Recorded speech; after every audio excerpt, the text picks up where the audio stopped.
کیا آپ نے کبھی اپنی ویڈیو بنا کر یا شیشے کے سامنے کھڑے ہو کر اپنی حرکات و سکنات کا جائزہ لیا ہے؟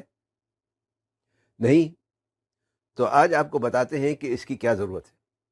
بسم اللہ الرحمن الرحیم۔ السلام علیکم ورحمۃ اللہ وبرکاتہ۔ خوش آمدید۔ میں ہوں ڈاکٹر جیلانی۔ آپ دیکھ رہے ہیں یوٹیوب چینل۔ آپ سے غیر صوتی مواصلات اور ان کی اقسام والے ویلاگ میں بات ہوئی تھی کہ بین الشخصی مواصلات کے دوران سب سے اہم کردار غیر صوتی مواصلات کا ہوتا ہے، یعنی وہ اطلاعات یا اشارات جو مواصلاتی عمل کے دوران حصہ سماعت کے علاوہ باقی چاروں حواس کے ذریعے سے ایصالی و موصولی یا تو وصول کرتے ہیں یا جن کا ان سے اخراج ہوتا ہے۔ ان اشارات کا اظہار انسان سے لاشعوری طور پر سرزد ہوتا ہے۔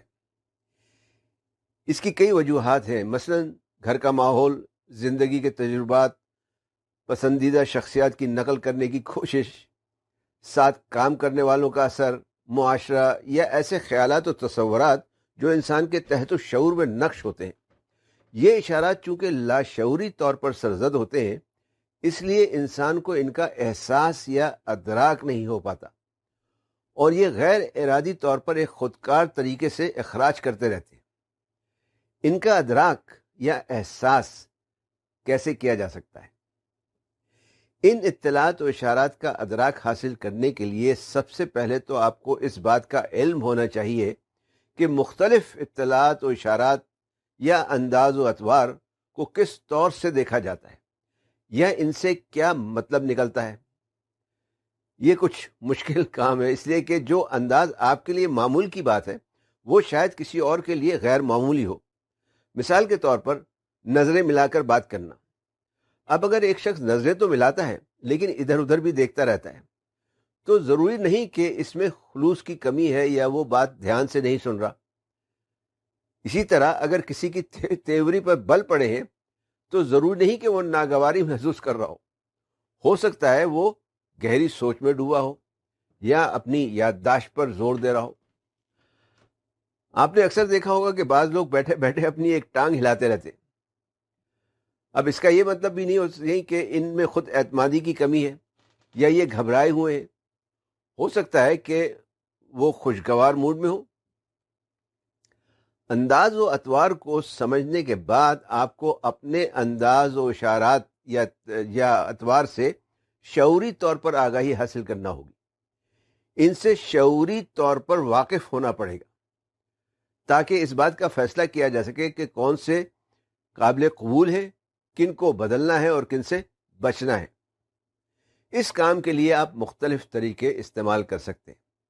مثلا اپنی ویڈیو بنا کر دیکھ سکتے ہیں، شیشے کے سامنے کھڑے ہو کر اپنا مطالعہ کر سکتے ہیں، اپنے ساتھ کام کرنے والوں یا اپنے دوستوں سے پوچھ سکتے ہیں۔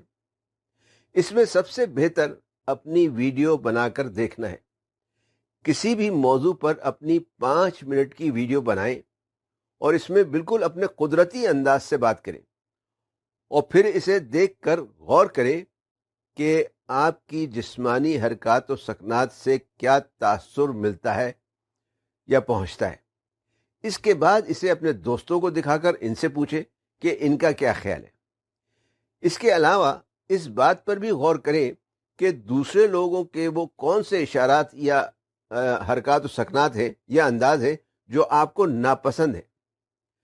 یاد رکھیں کہ انسان کے پورے وجود سے اطلاعات و اشارات کا اخراج ہوتا رہتا ہے، اس لیے آپ کو ایسے تمام اشارات یا حرکات و سکنات سے آگاہی حاصل کرنے کی ضرورت ہے جس کی وجہ سے لوگ غلط فہمی میں مبتلا ہو سکتے ہیں یا جن کی وجہ سے آپ کی شخصیت سے کسی منفی تاثر کا اظہار ہو سکتا ہے۔ واقفیت حاصل کرنے کے بعد ہی آپ ان پر قابو پا سکتے ہیں یا انہیں تبدیل کر سکتے ہیں۔ اگلے ویلاگ میں انشاءاللہ بین الشخصی تعلقات کے موضوع پر مزید بات کریں گے۔ ویڈیو دیکھنے کا شکریہ۔ پسند آئی ہو تو لائک، کمنٹ، شیئر اور سبسکرائب ضرور کریں۔ دعاؤں میں یاد رکھیں۔ فی امان اللہ۔